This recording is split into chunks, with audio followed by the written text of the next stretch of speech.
Amén, amén, amén. Bendiciones, mis hermanas, en esta noche. Dios, en sus infinitas misericordias, nos da una nueva oportunidad para continuar el estudio del libro de Hechos. Y hoy vamos a estar leyendo el capítulo 13. Yo lo voy a leer en la versión Nueva Traducción Viviente. Espero que cada una de ustedes tengan a la mano sus salvavidas.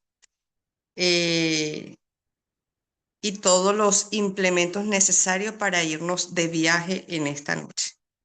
Ese es el viaje misionero. Vamos a estar hablando de Bernabé y Saulo.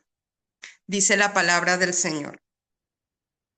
Entre los profetas y maestros de la iglesia de Antioquía de Siria se encontraba Bernabé, Simeón, llamado el Negro, Lucio de Cirene, Manaén, compañero de infancia del rey Herodes Antipas y Saulo. Recordemos que en esos tiempos y aún en los actuales, el profeta transmitía la palabra de Dios. Ellos buscaban orientar, instruir, consolar y fortalecer e interpretar el llamado a enseñar, siendo considerado un alto privilegio y una gran responsabilidad dentro del servicio cristiano. Bernabé era un levita de Chipre, un mentor de Saulo. Él era israelita.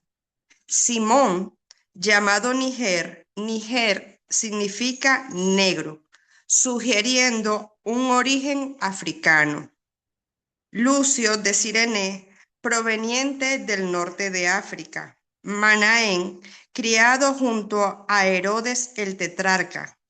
Y Saulo, perseguidor de la iglesia y futuro apóstol Pablo, hebreo.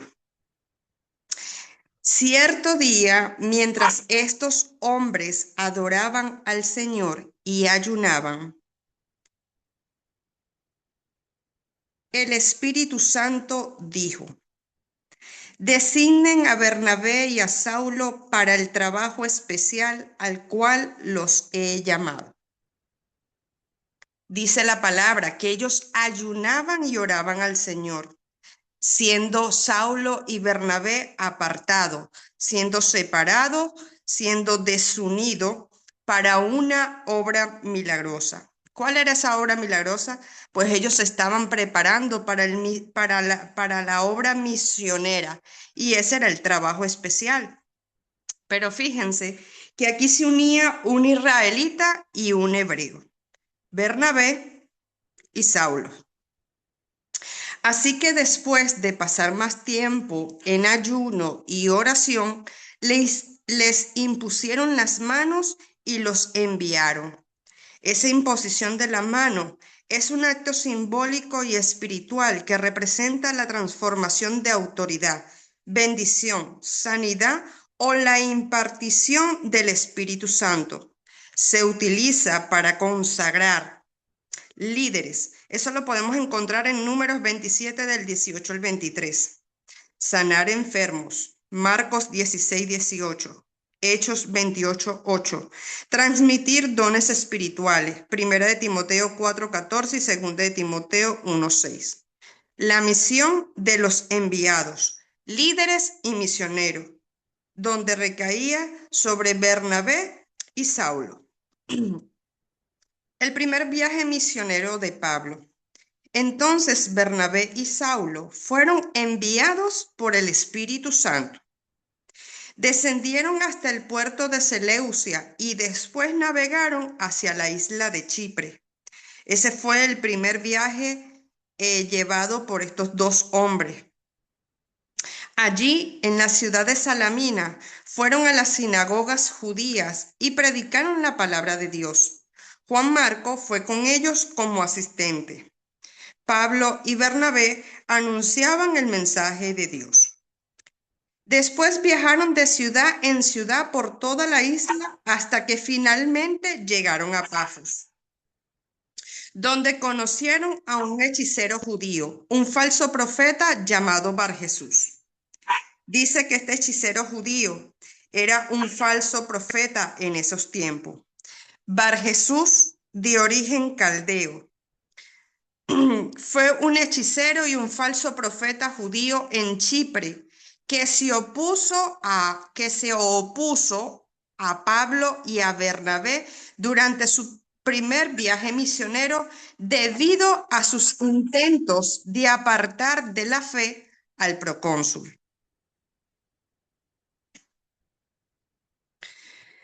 Pafos dice que esa ciudad era una ciudad pagana, donde su ciudad era conocida por su inmoralidad y oscuridad espiritual común en todo el mundo pagano del Imperio Romano.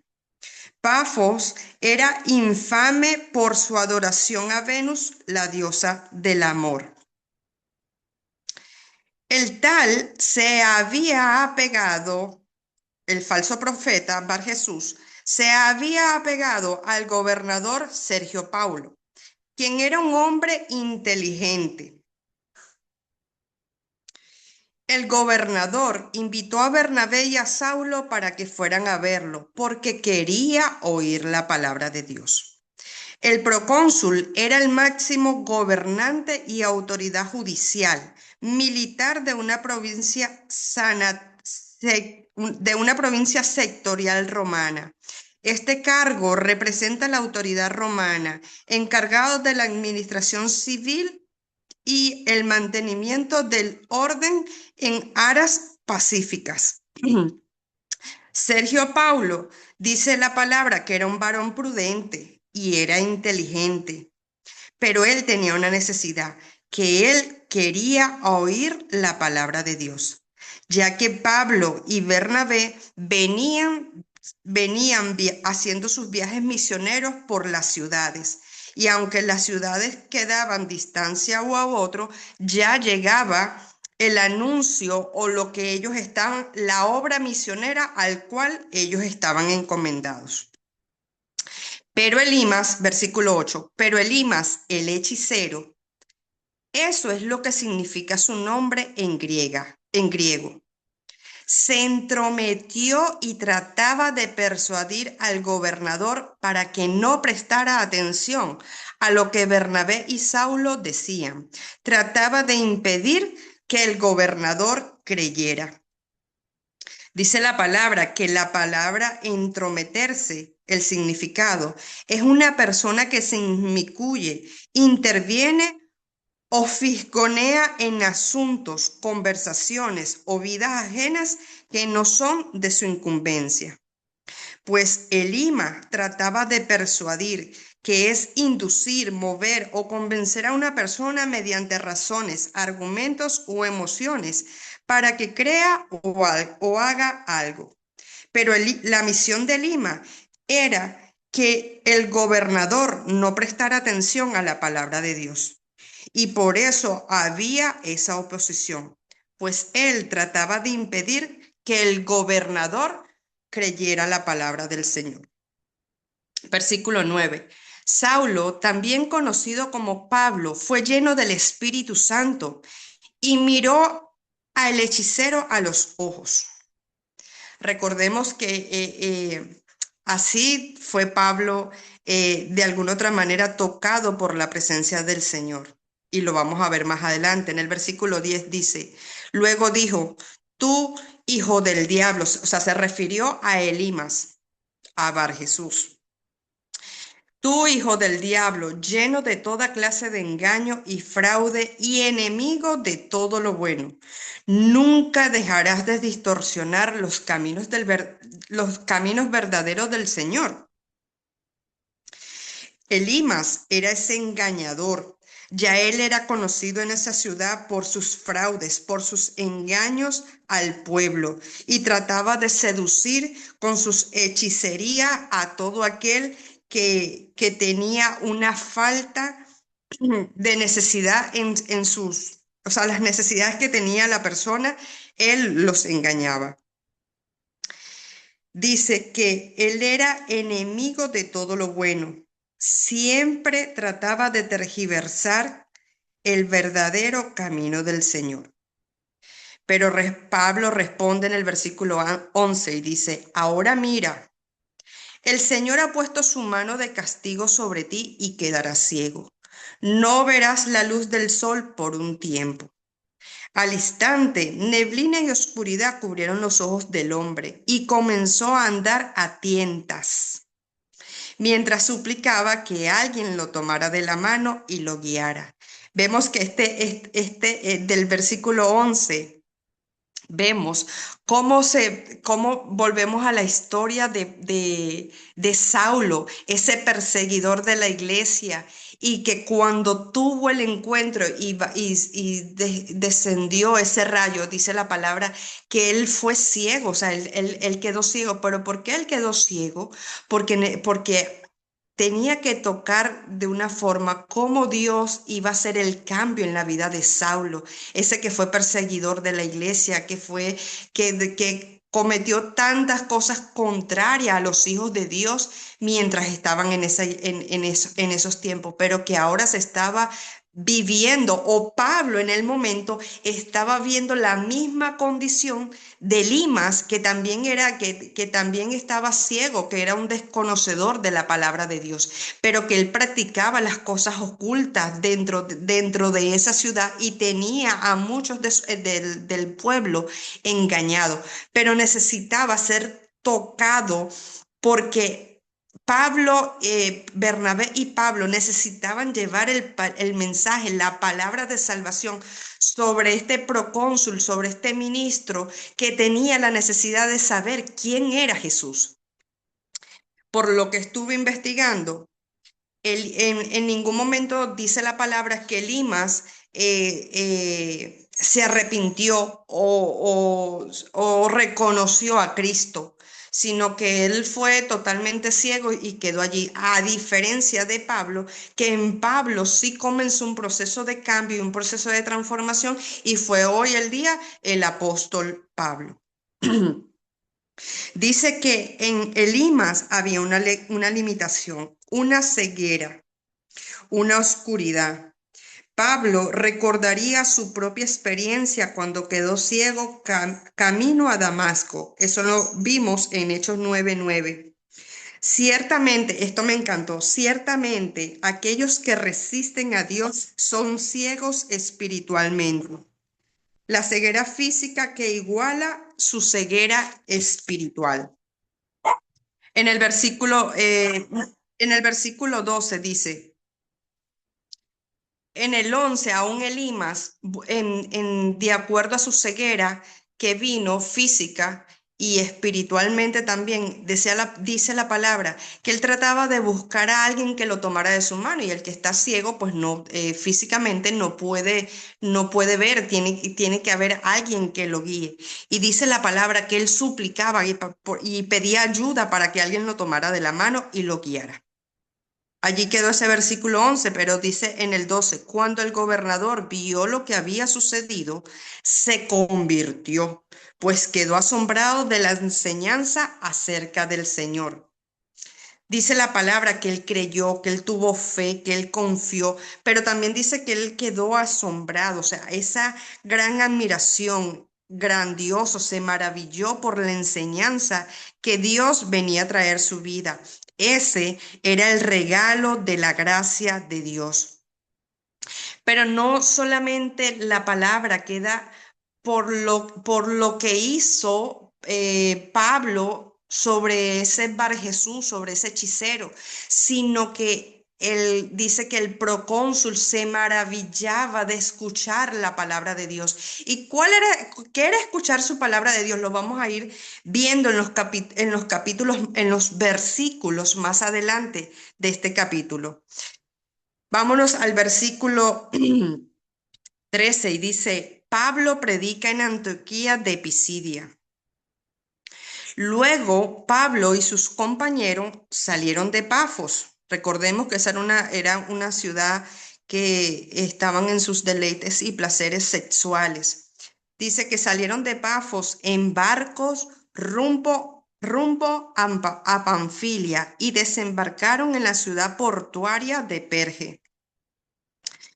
Esa ciudad de Perge es hoy en día el llamado un continente de lo que hoy es Turquía. Allí Juan Marcos los dejó y regresó a Jerusalén. Recuerde que Juan Marcos fue el que se adherió para acompañar en el camino a Bernabé y a Saulo. Pero la palabra en el versículo 13 dice que él los dejó en esa ciudad y pues él se regresó a Jerusalén. Pero Pablo, en el versículo 14, pero Pablo y Bernabé siguieron su viaje por tierra adentro hasta Antioquía de Pisidia.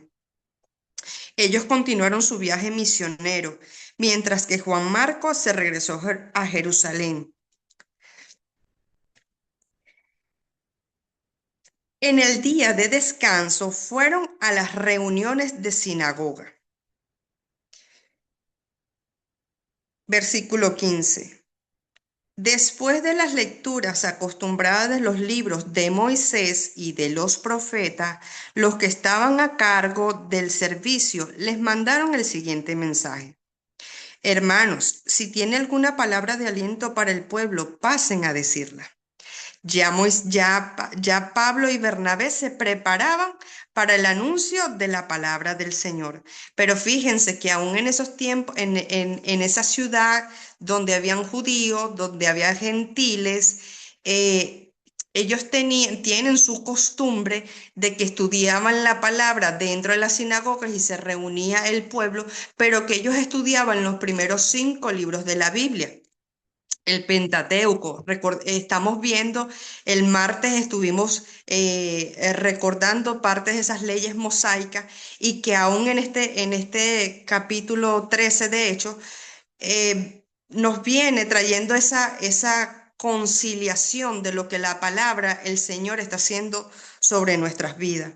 Y dice en el versículo 15.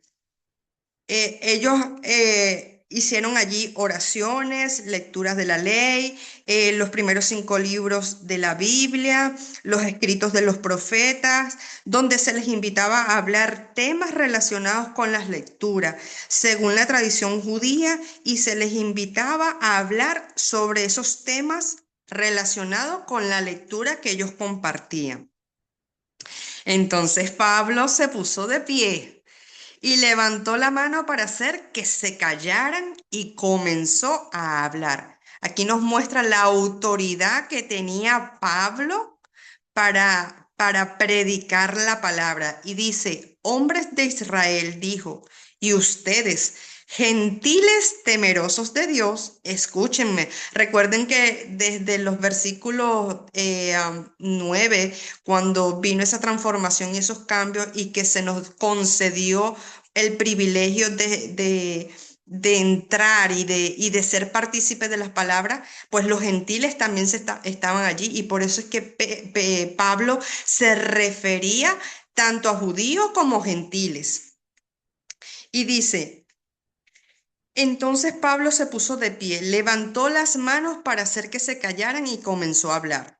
Y dijo, hombres de Israel, y ustedes, gentiles temerosos de Dios, escúchenme. Pablo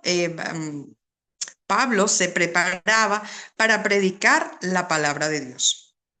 Pablo explica la obra de Dios en la historia. En la historia hasta Jesús. Pablo se dirigió a ambos grupos en la sinagoga en un día de reposo, tanto judíos como a no judíos. Eso también a los gentiles que admiraban la religión judía, pero no se comprometían completamente con el judaísmo. Versículo 17. El Dios de esta nación de Israel eligió a nuestros antepasados e hizo que se multiplicaran y se hicieran fuertes durante el tiempo que pasaron en Egipto. Luego, con brazo poderoso, los sacó de la esclavitud. 18. Tuvo que soportarlos durante los 40 años que anduvieron vagando por el desierto. Luego destruyó a 7 naciones en Canaán y les dio su tierra a Israel como herencia. Ahí también se habla o enseña sobre las 12 tribus de Israel. Todo esto llevó cerca de 450 años. Después de eso, Dios les dio jueces para que gobernaran hasta los días del profeta Samuel. Luego el pueblo suplicó por un rey y Dios le dio a Saúl, hijo de Cis, un hombre de la tribu de Benjamín que reinó durante 40 años. Pero Dios quitó a Saúl y lo reemplazó con David, un hombre de quien Dios dijo: He encontrado en David, hijo de Isaí, a un hombre conforme a mi propio corazón. Él hará todo lo que yo quiero que haga. 23. Y es precisamente uno de los descendientes del rey David, Jesús, el Salvador de Israel prometido por Dios. 24. Antes de que él viniera, Juan el Bautista predicaba que todo el pueblo de Israel tenía que arrepentirse de sus pecados, convertirse a Dios y bautizarse. Vemos cómo en el 25, cuando estaba en los últimos días de su ministerio, Juan preguntó: ¿Creen ustedes que yo soy el Mesías? No, no lo soy, pero él pronto viene y yo ni siquiera soy digno de ser esclavo ni de desatarle las sandalias de sus pies. Todo esto también los pudimos estudiar en el libro de Juan. Ejemplos de Juan el Bautista y los gobernantes judíos. Pablo muestra cómo la gente recibió y rechazó a Jesús. Versículo 26. Hermanos, ustedes hijos de Abraham y también ustedes gentiles temerosos de Dios, este mensaje de salvación ha sido enviado a nosotros. La gente de Jerusalén y sus líderes no reconocieron a Jesús como la persona de quien hablaron los profetas.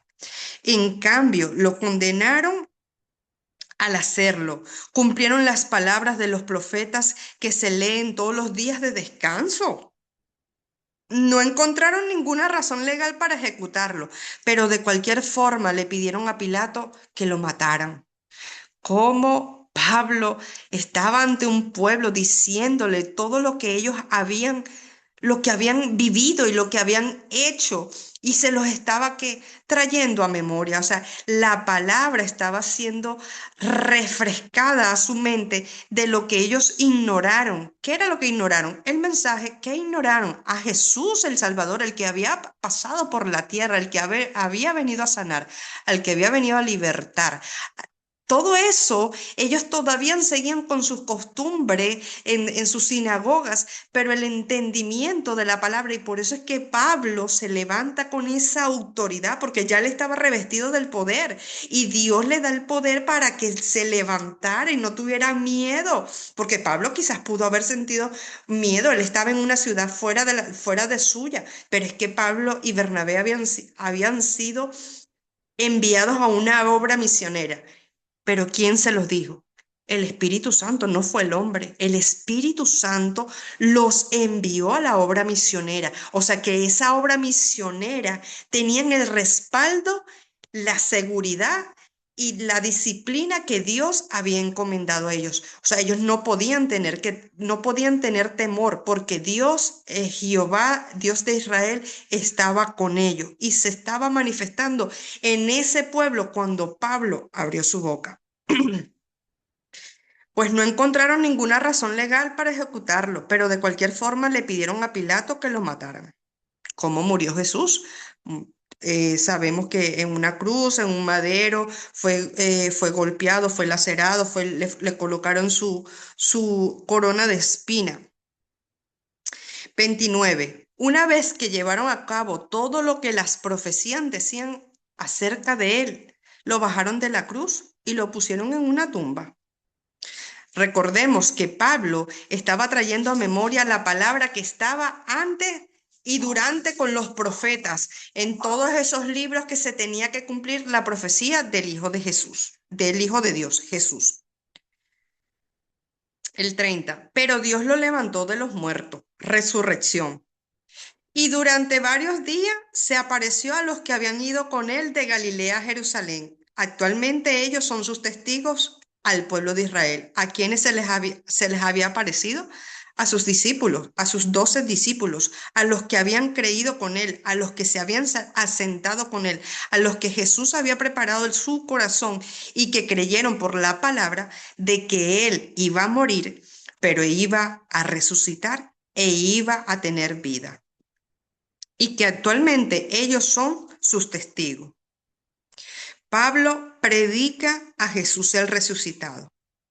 Jesús se levantó de la tumba, triunfando sobre el pecado y la muerte. Pero Pablo se enfocó en las cosas que pasaron. El cristianismo es una proclamación de hechos que hablan de lo que Dios ha hecho. Versículo 32. Y ahora nosotros estamos aquí para traerle la buena noticia. Pablo y Bernabé habían llegado a ese lugar para traer las buenas noticias. La promesa fue dirigida a nuestros antepasados y ahora Dios nos la cumplió a nosotros, los descendientes, al resucitar a Jesús. Esto es lo que el segundo salmo dice sobre Jesús. Tú eres mi hijo, hoy he llegado a ser tu padre. Versículo 34. Pues Dios había prometido levantarlo de los muertos, no dejarlo que se pudriera en la tumba. Dijo, yo te daré las bendiciones sagradas que le prometí a David. Otro salmo lo explica con más detalle. No permitirás que tu santo se pudra en la tumba.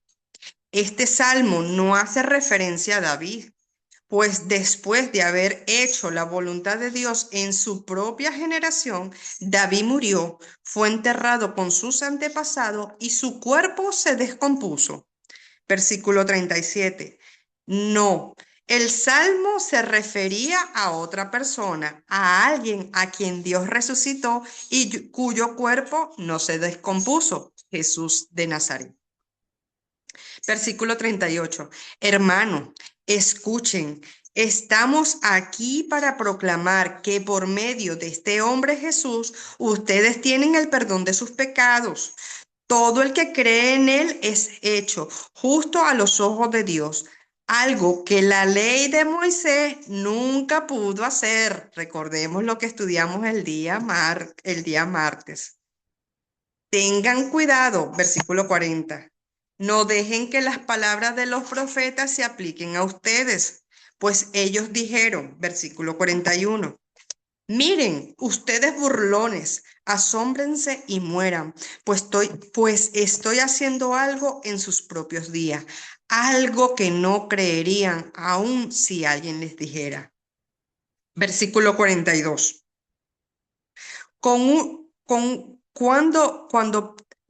Si alguien le dijera, del 38 al 41, con una promesa y una advertencia, Pablo aplica la verdad de quién es Jesús y qué hizo por nosotros, debido a que Jesús y por lo que hizo por nosotros, se nos ofrece libremente el perdón y podemos ser justificados de todo aquello de que por la ley de Moisés no podíamos ser justificados. Mis hermanas, hasta aquí le voy a dejar este capítulo 13 del 1 al 41. Que sigamos siendo bendecida con lo que el Señor está haciendo a través de su palabra. Dios les bendiga.